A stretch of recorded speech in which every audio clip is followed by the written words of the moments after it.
What's going on, football fans? It's your boy Gsluke here with our DFS and prop preview for tonight's Monday Night Football slate, where we've got two games out there on the docket. So you're going to make sure you're ready for all of that exposure tonight. But first off, look at the Draftkings DFS side and what I'm doing over there for my GPP lineups. And then afterwards, going to break down the prop side of things and some of my top props on Underdog and Prize Picks. So a lot to go through. Let's not waste any time at all. I started off with first off, look at the DFS side and what I'm doing out there for tonight. Maybe it's your first time playing a two-game slate like this, but you got to treat it as a little bit of a hybrid between a showdown slate where you're going after some correlation and game scripting, and then your main slate where you've got all those different position slots to slot in. So not only are you going to have a bigger lineup than what you're used to out there in showdown, but you want to be thinking along the same kind of lines. And because we only have a small player pool to work with, leaving salary on the table, really trying to differentiate like you would in a showdown contest also comes into play from that perspective. So it's a lot different than what you have out there on Sundays. And while it's a little bit closer to maybe what we have for a Monday Night Football showdown, there are definitely some differences compared to that kind of slate. So I'll try and remind you guys of some of the differences as we go through the player pool here,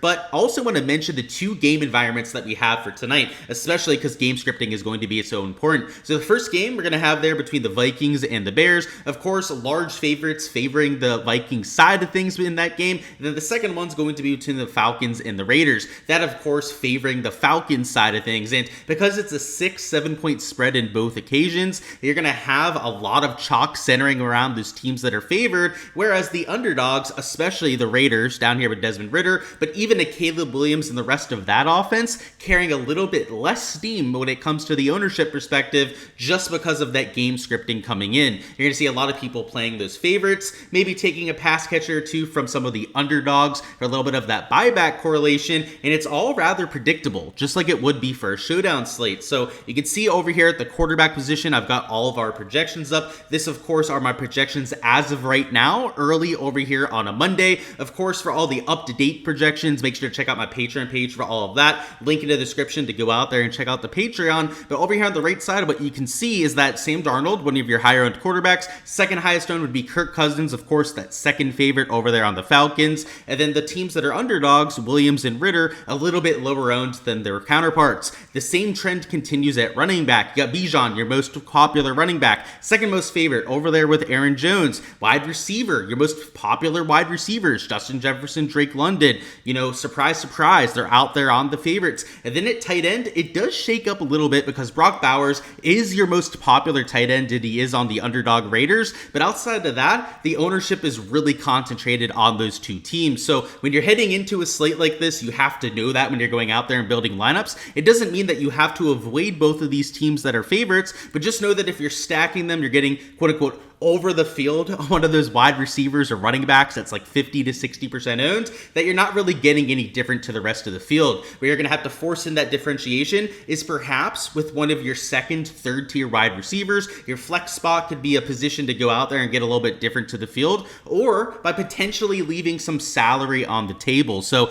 just know that there are pros and cons to taking players at higher ownership, and the real con, the thing that you're going to have to account for tonight if you're doing so, is just trying to force in a little bit of that differentiation. So I want to point that out ahead of time when you're talking through some of these game scripts. The other thing that's important to think about before we talk about players, specific ways to use certain guys, is that you got to be considering correlation. So whatever quarterback you guys are taking out here for tonight, probably pair them up with at least one, probably at least two pass catchers out there in your lineups. In terms of a buyback, if you want it to be a relatively high scoring game that is pushing your quarterback to go out there and score more, you might want to think about a buyback or two out there from the other side. When you're playing a defense, you probably don't want a whole bunch of guys playing against the defense that you're using for tonight. Those sort of correlations are things that you want to incorporate into your player pool. So whether that's by setting roles in your optimizer, if you're a hand builder, just going through and thinking through some of those scenarios before you go out there and submit all of your lineups is going to be key on a slate like this. So of course, keep that in your back mind. So leaving salary on the table, getting different, and then that correlation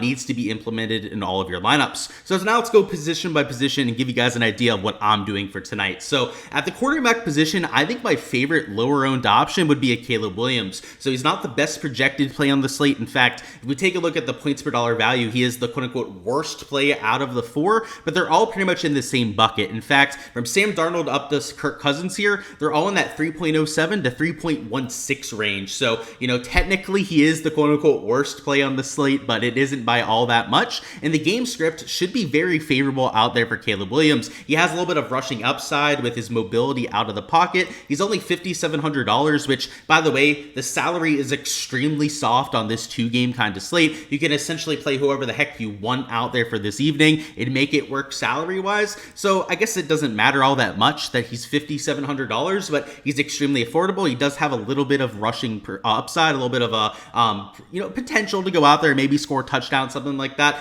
And he's one of the lower owned quarterbacks that we have on this slate. So if that's going to hold up, if he's only going to be 21% owned, I know it is a really tough matchup against the Vikings. They're a top 5 defense both against the pass and the run this year, but at index kind of game script with that rushing aspect, like I could see him getting to 20-25 points, which could end up being the optimal quarterback. So I like some Caleb, potentially some Kirk Cousins as well. I do like that they're favorites. They're a little bit more of a rushing heavy team, hence why Bijan Robinson, I'm not sure if you guys caught this before, was 74% projected owned. That is by far the highest ownership mark that we have on the entire slate for tonight. But Kirk Cousins potentially could get it done through the air. So if you're looking to get different in GPPs, Sam Darnold is not a way to do so. He is going to be about 33% owned, but it's not completely unfeasible to play a Sam Darnold at that ownership. So I would think if you want to get a little bit different, maybe trying to get some leverage at quarterback, my favorite would be Caleb Williams. Number 2 would be a Kirk Cousins. Over here at the running back position,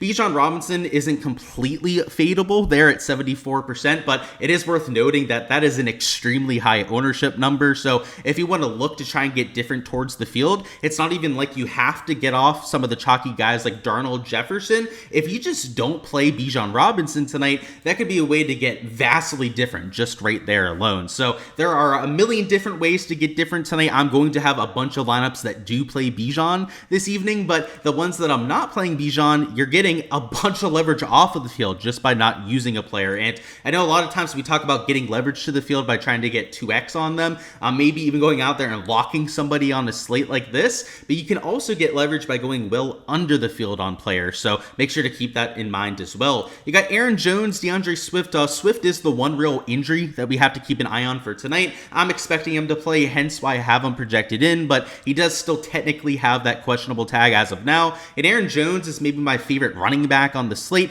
Part of that comes down to the slightly lower ownership than what we have on Bijan, but also the fact that you have a really soft rushing defense on the Bears. They allow the second most rushing yards per game of any team in the NFL, and they rank bottom 4 in fantasy points allowed per game. And with Aaron Jones getting hot over the last month or so, a $6,500 price tag, which again, the price tags don't mean all that much on this sort of slate, but it is relatively affordable, especially for starting with like a Caleb Williams on the other side of the game. Like you could easily see some correlation where if the Vikings are playing from ahead, you're getting extra usage out there for Aaron Jones. And on the flip side, if the Bears are playing from behind, that Caleb Williams is getting a little bit more usage through the air. So just as I mentioned, game scripting, that correlation coming into the picture, you want to be thinking about these things when you're making your player pool. A DeAndre Swift, if he plays, he's a decent option at 41%, but I've got to say the tough matchup and the questionable tag makes him somebody that I'm going to be a little hesitant to try to get to myself. In fact, probably a fade for me.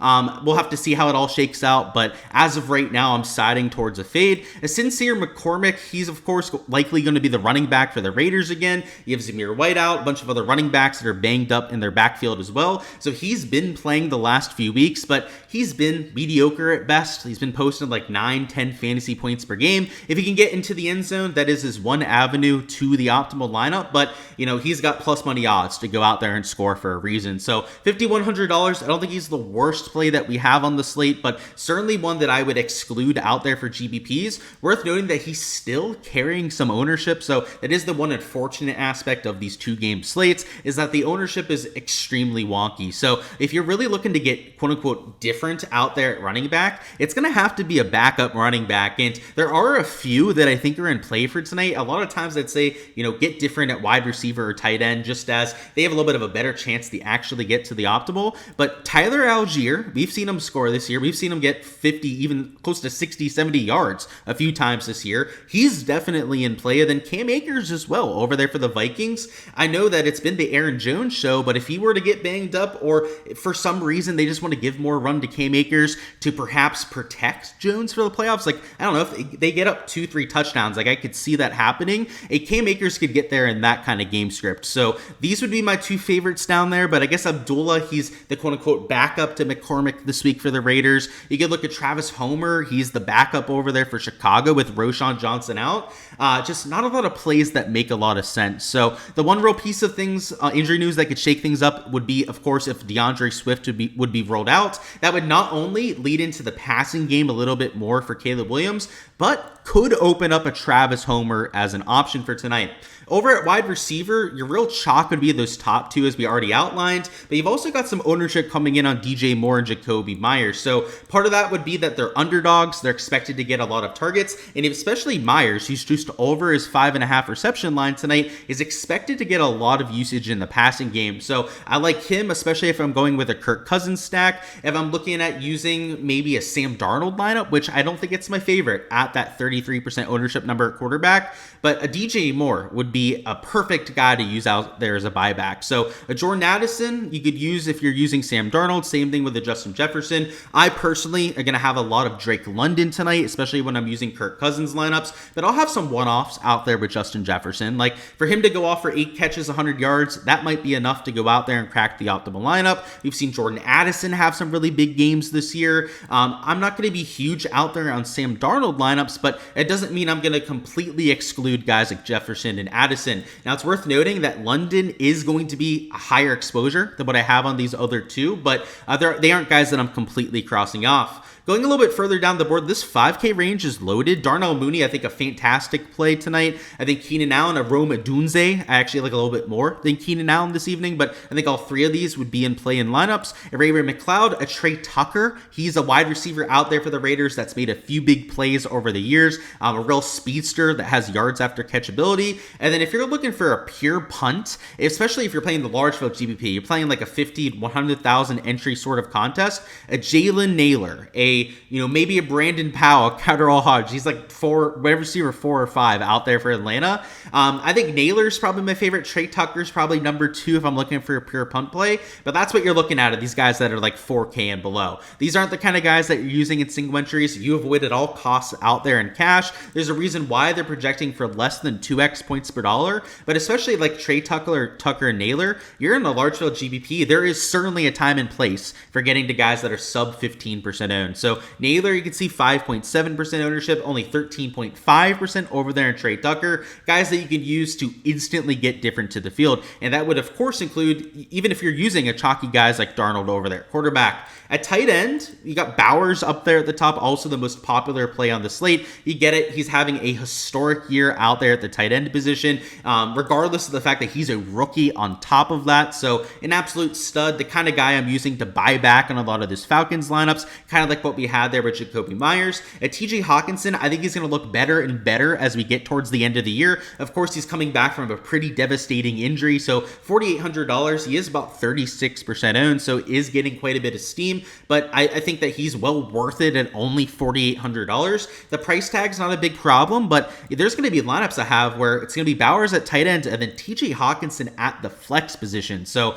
remember that it's the main slate sort of lineup construction that we're working with, and a double tight end set is perfectly possible if you use it in that kind of fashion. You've got Pitts there. He'll be a part of some of my Cousins lineups, but he's having a dreadful year to say the very least. You got Cole Kmet here at $3,800. You could use him as a buyback in any Sam Darnold stacks. He just kind of a mediocre play on this kind of slate. Worth noting that Pitts, Kmet are only like 15 to 20% owned, so you can easily get leverage on them if you wanted to. If you're looking to get a little bit more different though, maybe go to tight end 2 out there for the Raiders. Michael Mayer, who still plays quite a few snaps. You go to Josh Oliver, tight end 2 out there for Minnesota. Before you had Hawkinson come back, he was having a hell of a year out there. And because Hawkinson is still only playing like 65 to 80% of snaps, that's going to leave some usage open for Josh Oliver. These sort of plays there, you can throw Munt in there, maybe even a Harrison Bryant if you really want to get crazy about it.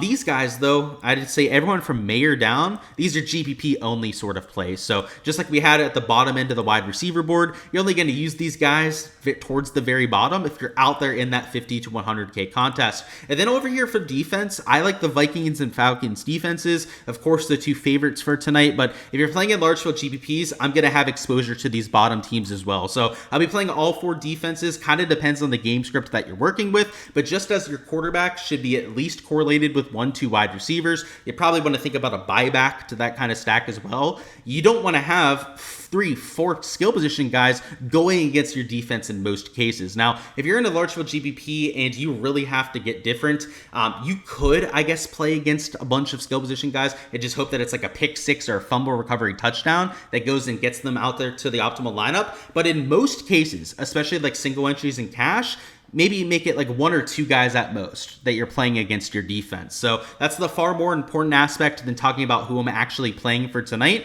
because in reality, especially in my 150 max exposure, I'm going to have all 4 teams included. Now, it's worth noting from the ownership angle that the Vikings are the most popular defense. You'd probably expect that with how prolific they've been this year. Also, the fact that they're the biggest favorites. The Falcons also relatively popular, but the Bears defense, believe it or not, is also getting quite a bit of steam. So I know the Raiders, they haven't been flashy at all this year. Of course, they're underdogs as well, the lowest projecting play that we have of these 4 defenses. If they're going to be 16.1% owned, well, that is the one clear spot to get different over there at defense. So hopefully it gives you guys a good idea of how to go out there and build lineups for tonight. Just make sure that you're using proper correlation in game scripting, and at the same time, you can do a lot of the same things you'd be doing for main slate to go out there and make sure you're not duplicating, whether that's leaving salary on the table, whether it's going out there and using a low owned defense. Like you got to take a little bit of a bits and pieces from both kind of formats to go out there and make it a profitable night. And now for the prop side of things, where I've got 2 props over there on Underdog and Prize Picks you might want to keep an eye on yourself. So first ones we're going to go through are over here on the Prize Pick side, where we've got an over on the Rome Odunze receiving yards. He's at 40.5, he's at 41.5, to even 43.5 on a lot of the major books around there. So I would expect this to bump at some point during the day, at least if they're going to adjust for where the rest of the market has it priced. But what I like tonight is that you have the Bears as underdogs, and they're likely going to be in pass first mode for most of the game. When you're playing from behind, it obviously feeds into that sort of play. But on top of that, Rome Odunze, he's juiced heavily over at his 3.5 reception line, and he's a downfield threat. So a lot of times you're seeing him get to those 10 to even 20 plus yard receptions. And if he's going to get us to that 4 reception line, like a lot of that juice would indicate, well, you'd have to think that he's going over this sort of 40.5 line. So that's why I like that, especially as the underdogs. And on the flip side of this, we're also playing into that correlation. So this still pays 3x despite the correlation between these 2 props. And that, of course, would be the over on Aaron Jones rushing yards. This I took at 65.5 yards. So it did end up bumping up 1 yard before we ended up posting it here. Over here on the underdog side, we've also got a few props that you guys can take there too. Of course, for all the up-to-date stuff, as soon as I'm entering props to make sure you're getting the exact line that I am, the Patreon page is where you can find all of that information. But even with this 1 yard bump, I don't think it's the worst play in human history, especially with the correlation over there on Odunze. Odunze would be value compared to a lot of the other books out there. And the sports books now have Aaron Jones at 66.5. So it's not like you're taking him at a higher line than what we have out there in the books. Like now he's at the line where they had him at before. So I don't think it's the worst spot to go over and take for an over, especially with how bad the Bears have been on defense. They've been bottom 5 in the league in pretty much every rushing category. The number 28 in the league when it comes to fantasy points allowed per game to opposing running backs, and they allow the 2nd most rushing yards per game of any defense in the NFL. So Aaron Jones, obviously a cakewalk for a matchup tonight. He's that, touchdown favorite. That's huge out there for the game script as well. And on the flip side of things, if they're going to be playing from ahead, giving him a little bit of extra usage, that is just going to feed into the passing game for Chicago, and ultimately, hopefully for Odunze's production as well. So it's a 3x payout despite that correlation. Aaron Jones, by the way, he was at 62.5 yards on Pinnacle, but he was just minus 168 for the over. So, a little bit lower for sure, but a minus 170 juiced prop. And he was at 66.5, 67.5 in a lot of those other books. You can see why I wanted to take that over. Then over here on the underdog side, we've got a prop slip over there for the second game, which would be this Younghoe Koo over at 1.5 field goals. I did end up getting this without a multiplier, so a little bit annoying that's going to pay lower, but still a solid combination to take, as it's not the worst, payout multiplier with the 0.94x, and then a Jacoby Myers over at 5.5 receptions. So first off with the Younghoe Koo, he's minus 135 for the over on DraftKings for his over on field goals. A few other books that had him up were at like minus 130, minus 133, and then even a minus 145 that we had on some of the smaller books. So obviously they think that he's got a good chance to go out there and make at least 2 field goals. You've got the Falcons as favorites tonight, relatively soft matchup against the Raiders defense, and Kirk Cousins, that offense, while they've been a little bit better than usual lately, they've still been having to settle for a lot of field goal attempts. So I think that it's a good game situation, a good game environment for him to go out there and get these field goal attempts. And even with that 0.94x multiplier, like, I don't think it's the biggest change compared to the exposure that I got. Like, even over here with Aaron Jones, I know it's a 1 yard difference, but it's not the end of the world compared to what I ended up taking. So of course, guys, if you want the optimal plays as soon as I take them, exactly what I'm tailing, that is what the Patreon page is for. But even as it stands, I would still call this a solid play. Then on the other side, we got this Jacoby Myers over on 5.5 receptions. This actually had a multiplier towards the over about an hour ago. I got it without one, ended up getting juiced towards the over, obviously, and then obviously that ended up coming back to an even money prop. So this might end up getting juiced towards the over again by the end of the day. Who knows? We'll have to see what ends up happening. But 6 of his last 9 games, he's gone over this sort of line. They're about touchdown underdogs against the Falcons. That should be beneficial from the game script perspective. And you've got Desmond Ridder at quarterback, who has actually had a lot of rapport out there with Jacoby Myers. In fact, when Ridder's been in the game, he's been targeted more than almost any other player in the team. The only one who out-targets him, of course, would be a Brock Bowers, but the split is even closer with Ridder at quarterback compared to any of the other quarterbacks that they have had in this year. So even if it is Aiden O'Connell, right, he's had a really good track record lately at going over this sort of line, but the game script favoring it and potentially some correlation between these two props is why I played it for a 2.82x payout. So it's not ideal, but that's what you get with this 0.94x multiplier there, but you don't get an extra ding out there from the correlation angle. So still 2 prop slips that I would enter to this point. And of course, guys, for all the different props that I'm entering out there before lock tonight, anything that I'm adding on each site, make sure to check out the Patreon page for all of that. That's all I've got for the Monday Night Football preview. Before you're hopping out of here, go ahead and smash that like button for me, and also go ahead and comment down below who you've got as the top scorer for tonight's slate for a chance to earn a free month on my Patreon page. If you guys give me the top scorer and their projection within 2 points, you will win a free month access to the Patreon, which of course is where I'm posting all my projections out there for every single slate, whether it's Monday Night Football like we have here, Thursday Night Football, or the main slate for the entire season. I'm going to have all of that posted on the Patreon page, or of course, all the different prop slips that I'm going with as well. So for a chance to earn that, go ahead, give me that top scorer down below. It'll be a first come, first serve basis. If multiple people end up taking the same player, it's going to be whoever has the closest guess. So go ahead, claim your player and their projection down below, and that's going to be in their Draftkings score. So obviously, right, did the Draftkings preview here. That's what we're going to do the giveaway on. So go ahead, claim your player down below. Best of luck out there with all of your exposure tonight. Subscribe to the channel so you don't miss any of the content when it drops. That, of course, include our Thursday Night Football preview. We got a little bit of special stuff coming this week with the Christmas games coming and all that. So we'll have all of that covered here on the channel. Make sure to stay subscribed so you don't miss any of that when it drops. And best of luck with all of your exposure for this evening.